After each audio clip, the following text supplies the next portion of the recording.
जी students, अब आप आज आपका तीसरा लेक्चर है third year. I hope you will be fine. और आपको पहले दो लेक्चर्स की समझ आ गई होगी। कुछ स्टूडेंट्स ने मुझे कमेंट किया था कि उनको समझ आ गई है, ठीक है। तो अब नेक्स्ट हमारा आज जो टॉपिक है वो ट्रिम्ड एंड विस्ट्रॉन मेयर्स है। मतलब कि हम ट्रिम्ड मीन और वेयर्स कैसे करते हैं, बुक्स भी हम आ जाती हैं। वो कहता है data set often contain extreme usually large और स्मॉल। हमारा डाटा कभी बहुत ज़्यादा लार्ज होता है, बहुत ज़्यादा स्मॉल होता है। Observe which may be very different from the main body of the data set and may be seem to incorrect. हमारा जो दरमियान वाला डाटा होता है ना, वो एक जैसा होता है, या तो बहुत बड़ी वैल्यू आ जाती है या बहुत छोटी वैल्यू, मतलब कोई आउटलायर आ जाती है, ठीक है। जिसकी वजह हमारा जो डाटा होता है ना वो मिसलीड करता है। अगर आप इस चीज़ पूरी को पढ़ेंगे तो वो कहेगा हमें मिसलीड करता है। तो इसमें हमें दो तरीका एक बताया गया था ट्रिम्ड डाटा सेट का, कि ट्रिम्ड डाटा सेट क्या होता है और उसमें हम क्या करते हैं। उसमें हम अपनी वैल्यूज़ को एक तरीकाकार बताया गया जिसमें हमने विथड्रॉन और ट्रिम्ड मीन का, कि हम इस तरह से अपना मीन और स्टैंडर्ड डेविएशन निकाल सकते हैं। वो कहते हैं generally the trimmed mean is obtain from the data set after having removal all observation below the first quartile. जो आपकी फर्स्ट क्वार्टाइल से पहली वैल्यूज़ होती हैं ना, उनको रिमूव कर दिया जाता है observation and the third quartile. मतलब ट्रिम्ड मीन में वो क्या करता है, वो कहता है ट्रिम्ड मीन में जनरली हम क्या करते हैं, अपना Q1 निकालते हैं और Q3 निकालते हैं, और उनको जो है वो उनसे पहले और बाद वाली वैल्यूज़ को रिमूव कर देते हैं। द विजड्रॉन मीन जो होता है, विस्ट्रॉन मीन जो होता है, उसमें वो कहता है from the modified data set obtain by replacing each observation below the. आप अपनी वैल्यूज़ को रिप्लेस कर देते हैं फर्स्ट क्वार्टाइल वैल्यूज़ से, ठीक है, observation above and third quartile value से। Trimmed standard deviation and vision standard deviation are computed from the trimmed mean data set and vision statistics. हम उसके थ्रू जो है वो इसको निकाल लेते हैं। मतलब वो ये कह रहा है कि आपने ट्रिम्ड मीन के लिए भी Q1 और Q3 निकालना है, और उसी डाटा का जो डाटा वो आपको देगा, और जो है विजडन के लिए भी। तो एग्जांपल नंबर 4.1 है, अनग्रुप डाटा उसने आपको दिया है। देखें जी, 32, 36, 36, 37, 39, 41, 45, 46, 48, दैट इज़ योर डाटा, ठीक है। ये उसने 3.11 एग्जाम्पल चैप्टर नंबर 3 में उसकी 3.11 एग्जाम्पल का या 3.11 एग्जाम्पल का डाटा लिया है, उसे अरेंज कर लिया है। अनग्रुप में आपको सिखा रहा है। इसमें उसने क्या किया, आपने अपना जो है वो क्वांटाइल्स का फार्मूला पढ़ा हुआ है कि Q1 निकालना हो अनग्रुप में तो होता है n/4 + 1 nth वैल्यू, और अगर Q3 निकालना हो तो होता है n/4 + 1 nth वैल्यू बाई 3, ठीक है, इस तरह से। तो आपने Q1 ले लेना है और Q3 निकाल लेना है। तो बच्चे इस फार्मूले से आपने Q1 और Q3 निकालना है। वो निकाला तो ये बना 36 और ये बना 45, ठीक है। तो ट्रिम्ड मीन में वो क्या करता है, ट्रिम्ड मीन में वो इसको भी रिमूव कर देगा, Q3 से ऊपर जो वैल्यूज़ होंगी उनको भी इग्नोर कर देगा, और Q1 से पहले जो वैल्यूज़ होंगी उनको इग्नोर कर देगा। जो दरमियान वाली वैल्यूज़ होंगी ना, जो 36 से 40 Q1 से Q3 वैल्यूज़ होंगी, उन पांचों को प्लस करेगा और 5 ही वैल्यूज़ पे डिवाइड करेगा, तो वो कहेगा ये ट्रिम्ड मीन है। वो समझता है ये ऊपर वाली आउटलायर है और ये नीचे लोअर आउटलायर्स हैं, तो इनको डिडक्ट, मतलब सिंपल सी बात है कि आपने इस फार्मूले से Q1 निकालना है और ये Q3 निकालना है इस डाटा का। जैसे अगर मैं देखूँ तो इसकी वैल्यूज़ हैं 1 2 3 4 5 6 7 8 9, 9 वैल्यूज़ हैं। तो आप इसको अगर करोगे तो ये बनेंगी 9 + 1 डिवाइडेड बाई 2। मतलब कि अगर आप कहें तो ये बनेगी आपके पास 9 + 1/4 वैल्यू,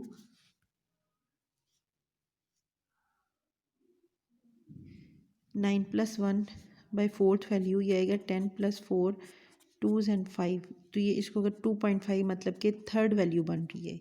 क्या बन रही है, मैं इसको राउंड अबाउट करके थर्ड वैल्यू। और इसी तरह जब आप 9 को 3 से करेंगे 27 + 1/4, तो ये बनेगा 27 + 1/4 वैल्यू, और ये आ जाएगा आपके पास, क्योंकि 27 है ना, 3n है, तो n कितना है 9, टोटल वैल्यूज़ कितनी है 9, 3 9 बार 27 27, तो ये आ जाएगा आपके पास 28/4, 4 1s are 4 4 uh, I think so 6 bar 6th value बनेगी ये हमारे पास, ठीक है। अब आप आ जाएं थर्ड वैल्यू 1 2 3। ये जो थर्ड वैल्यू है ये आपके पास Q1 है और 1 2 3 4 5 6 7 ये वाली जो वैल्यू है 3 and 3 ये वाली जो वैल्यू है ये आपके पास Q3 है, क्योंकि 7 बार 48, ये 4 1 आर 4 4 28 7 बार 48, तो ये 7th वैल्यू है। तो Q1 और Q2 आपने निकाल लिया। अब आप क्या करेंगे, इस डाटा में रिपेयर ये भी ख़त्म हो जाएगी और ये भी ख़त्म हो जाएगा, ठीक है। ये दरमियान वाली वैल्यूज़ को पकड़ेंगे, पांचों को जमा करेंगे और 5 पे डिवाइड कर देंगे। ये आपके पास ट्रिम्ड मीन निकल आया, ठीक है। ट्रिम्ड स्टैंडर्ड एविएशन के लिए आप जारी बात है, अगर आपके पास ट्रिम्ड मीन आपने वो सपोज कर लिया, ट्रिम्ड के लिए वैल्यूज़ आपके पास सिर्फ ये बन जाएंगी 36 37 39 41 45, ठीक है। तो जारी बात है इस डाटा को यूज़ करके आप स्टैंडर्ड एविएशन ऑफ ट्रिम्ड निकाल लेंगे, जैसे कि उसने यहाँ पे निकाला है, ठीक है। नेक्स्ट है विजड्रॉन मीन। विजड्रॉन मीन में भी आपने Q1 और Q3 निकालना है, वो हम ऑलरेडी बना चुके हैं। अब उसमें वो ये कहता है यहाँ जहाँ पे आपका 45 है, ठीक है, आप इन दो वैल्यूज़ को भी रिप्लेस कर देंगे 45, इसको भी 45 कंसीडर करेंगे और इसको भी 45, इसी तरह इस पीछे वाली को भी 36 और 36 करेंगे। ये वैल्यूज़ नहीं लेंगे बल्कि पीछे दो वैल्यूज़ को भी 36 36 ही कंसीडर करेंगे और इसको 45 45 जैसे उसने यहाँ पे रिप्लेस किया है। पहली तीन वैल्यूज़ ने 36 36 36 कर दिया Q1 से पहले वाली को, और लास्ट वाली तीन उसने 45 45 45 लिए हैं और इसका मीन और स्टैंडर्ड इस डाटा को लेके निकाल लिया। It's a very simple question, ये आपसे हो जाएगा, कोई मसला नहीं होगा इसमें, ठीक है। ये छोटा सा पॉइंट है, कभी पूछ लिया जाता है। नेक्स्ट जो मेन पॉइंट है हमारे पास मोमेंट्स, आज जो वेरी इंपॉर्टेंट जिसका क्वेश्चन भी हमें पेपर में फुल आता है मोमेंट्स का, कि मोमेंट्स कैलकुलेट करें। 4.7 आपके पास जो है वो है मोमेंट्स। कहता है मोमेंट डिजाइनेट द पावर, कहता है डेजिनेट्स पावर, ये पावर्स होती हैं to which derivations are raised before arranging averaging them the quantity 1/, मतलब ये जो आपकी मोमेंट्स है ना is the designate power of deviation. आप अपनी डेविएशंस की पावर्स लेते जाते हैं। It's a first moment, similarly the quantity इसकी सेकंड पावर ले लेंगे तो ये आपके पास सेकंड मोमेंट, इसी तरह आपकी m1 मोमेंट बन जाती है। इसका फार्मूला होता है mu r over summation xi minus mu population के लिए, और ये सैम्पल डाटा के लिए हम इसको m से रिप्रेजेंट करते हैं। मीन्स वो कहता है कि आपके पास ये फार्मूला होता है, मोमेंट आपके पास डेजिग्नेट पावर्स होती हैं, ठीक है।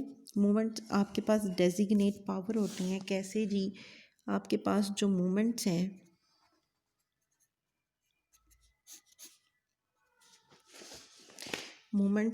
वो क्या है जी, मोमेंट्स आपके पास है, वो कहते हैं इसका फार्मूला होता है म्यू आर से डिनोट करते हैं summation xi minus x bar over r by n, ठीक है।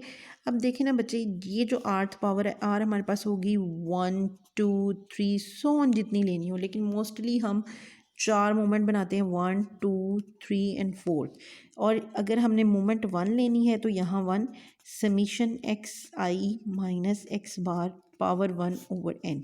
अगर हमने म्यू 2 लेनी है तो ये इसकी सेकंड पावर बन जाएगी, और अगर मोमेंट जो है वो हमने 3 लेनी है तो इसकी पावर 3 आ जाएगी, ठीक है, एक्स बार 3 ओवर n। ये अनग्रुप डाटा के लिए।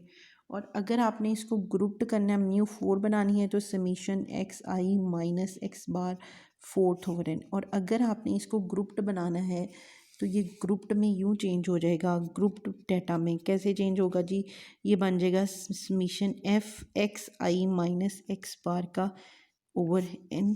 अगर ये होगी तो ये बनेगी summation f(xi minus x bar का स्क्वायर ओवर n), इसी तरह 3 एंड 4th, ओके। ये उसने आपको दिया है कि अगर पॉपुलेशन हो तो यहाँ पे म्यू यूज़ होगा, सैम्पल के लिए हो तो एक्स बार और ये एम यूज़ होगा। These moment are also called the central moments are the mean.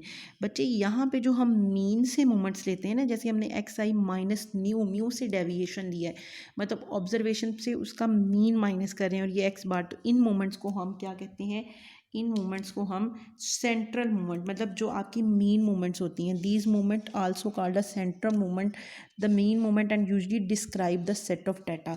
जो आपकी मेन से ली जाती हैं डिफरेंस पे, वो आपकी जो है वो सेंट्रल मूवमेंट्स होती हैं।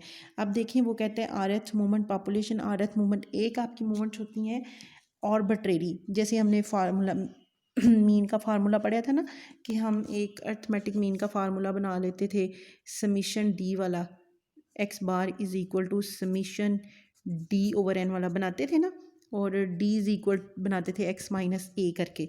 तो इसे हम कहते थे कि ये हमारे पास शॉर्टकट मेथड से चेंज ऑफ रीजन है, और ए को हम कहते थे ये एनी ऑर्बिट्रेरी नंबर है। क्या है जी? और ऑर्बिट्रेरी नंबर है ये, एनी ऑर्बिट्रेरी नंबर है, कोई भी नंबर। तो इसी चीज़ को यूज़ करके वो कहता है कि ऑर्बिट्रेरी भी फार्मूला मूवमेंट्स होती हैं, और उनका फार्मूला यहाँ पे मीन की जगह ए आ जाता है। ठीक है, हम ओरिजिन को चेंज कर रहे होते हैं, तो उसका फार्मूला कुछ यू बन जाता है, हम 1 2 3 पुट करते चले जाते हैं। इन मूवमेंट्स, इस फार्मूले मूवमेंट्स को हम कहते हैं कि ये हमारे पास आर्बिट्रेरी मूवमेंट्स हैं। ठीक हो गया।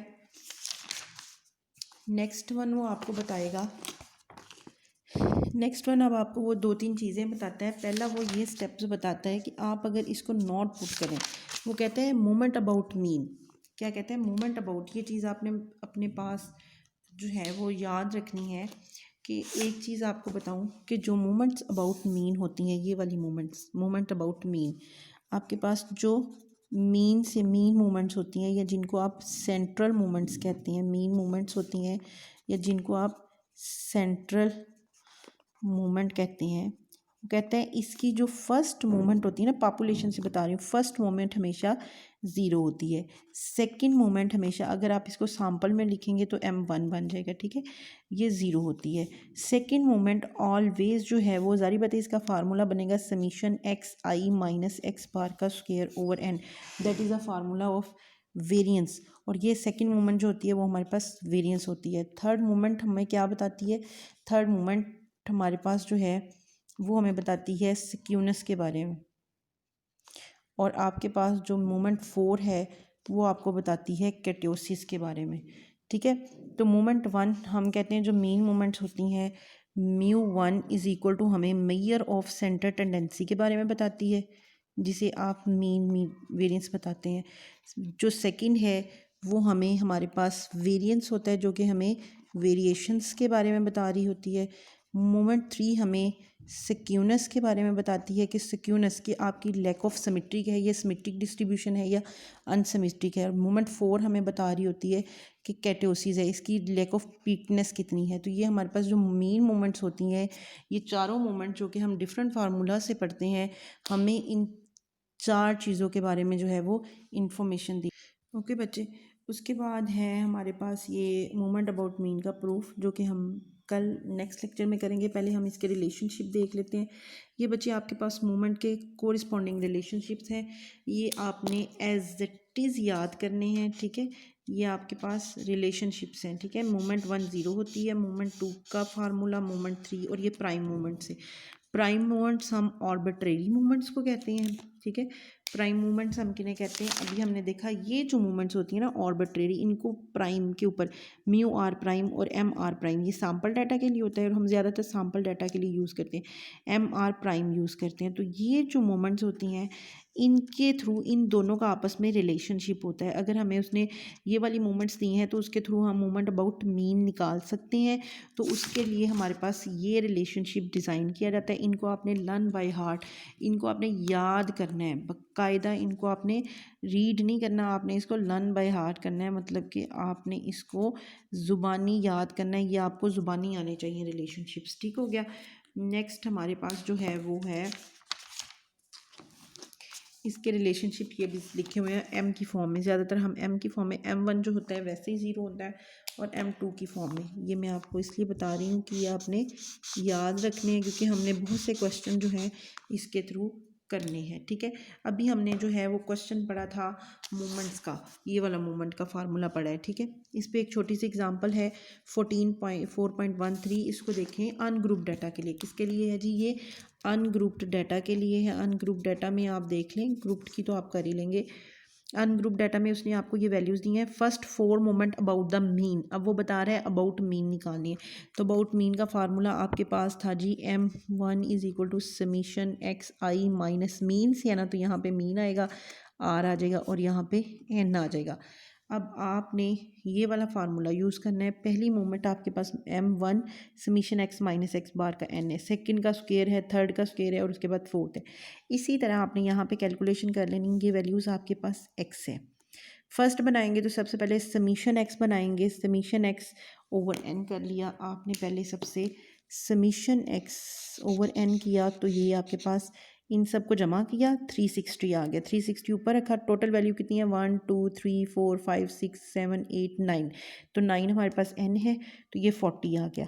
अब आपने इसका बनाना ये है ना फार्मूला फर्स्ट मोमेंट का मीन से सैम्पल्ड मोमेंट के लिए, तो आपने इस फार्मूले को यहाँ पे कैसे समीशन एक्स आई, तो हम पहले एक्स आई माइनस कितना मीन आया 40, आपने 32 माइनस 40 किया तो कितना आ गया 8। पहली वैल्यू ये कैसे बनी है, ये वैल्यू हमारे पास कैसे बनी है, ये बनी है 32 माइनस 40 इज इक्वल टू माइनस 8। अगली वैल्यू कैसे बनी है, अगली वैल्यू आपने बनाई है कितना है मीन 40 है, हमने लिखा 36 माइनस 40। इसी तरह आपका -8 -4 ये आ गया। इन सब को प्लस करेंगे तो ज़ीरो, देखिए फर्स्ट अबाउट ज़ीरो। सेकंड कैसे करेंगे, इन वैल्यूज़ का स्क्वायर कर लेंगे, 8 8 का स्क्वायर लिया 64, 4 का स्क्वायर लिया 16 4, तो स्क्वायर को जमा करेंगे तो ये वैल्यूज़ बनती है summation x i minus x bar का स्क्वायर। इसको ऊपर रखा और 9 पे डिवाइड किया तो सेकंड मोमेंट बन गई, ठीक है। इसी तरह थर्ड कैसे लेंगे, इसको दोबारा इस वाले कॉलम को इससे 8 को 64 से मल्टीप्लाई किया, plus minus minus plus minus minus, ये वैल्यू इससे मल्टीप्लाई होगी तो ये आ जाएगी, मतलब ये कॉलम बन गया, ये आ गया। और जब ये कॉलम बनाना है तो इस कॉलम को इस कॉलम के साथ मल्टीप्लाई कर देंगे तो ये बन जाएगा। और ये वैल्यू आपके पास है summation x i minus x bar का क्यूब, और ये वैल्यू आपके पास जमा में है summation x i minus x बार की फोर्थ। अब इनको रखेंगे यहाँ पे और ये फर्स्ट 4 मोमेंट्स आपके पास निकल आई हैं। ये एग्जांपल आपने करके देखनी है। इसके अलावा आपको उसने क्वेश्चन दिया हुआ है कि आपने इसमें शेपर्ड लिए कि नहीं, आप करेंगे तो इस क्वेश्चन को आपने करके देखना है। नेक्स्ट हम जो है वो ये वाली एग्जांपल करेंगे। अब आपकी क्वेश्चन में से कोई रॉ डाटा दिया हुआ है, अपने एक्सरसाइज में से कोई डाटा लेना होगा तो लेके, ठीक है। तो ये आपने कर लेना है। कल हम जो है ना वो अपने ग्रुप डाटा के लिए भी काम करेंगे और उसके बाद नेक्स्ट हमने पूरा जो है वो चैप्टर करना है। सो आज आपका ये वाला लेक्चर था, इसको अच्छे से पढ़िएगा, समझिएगा और जो चीज़ आपको समझ नहीं आई वो मुझे बताइएगा। और बच्चे, मैं आपको बार बार कह रही हूँ कि आप अपना लेक्चर पूरा ले लो यूट्यूब पे। बच्चे, आपने मुझे यूट्यूब पे लेक्चर लेके यूट्यूब की वीडियो के नीचे ही कमेंट करना है कि आपको कौन सा क्वेश्चन, कल मोस्टली बच्चों ने यही कहा कि उनको समझ आ गई, कोई प्रॉब्लम नहीं है। सो नेक्स्ट लेक्चर में कल मिलते हैं फिर से। ओके जी, अल्लाह हाफिज़, टेक केयर।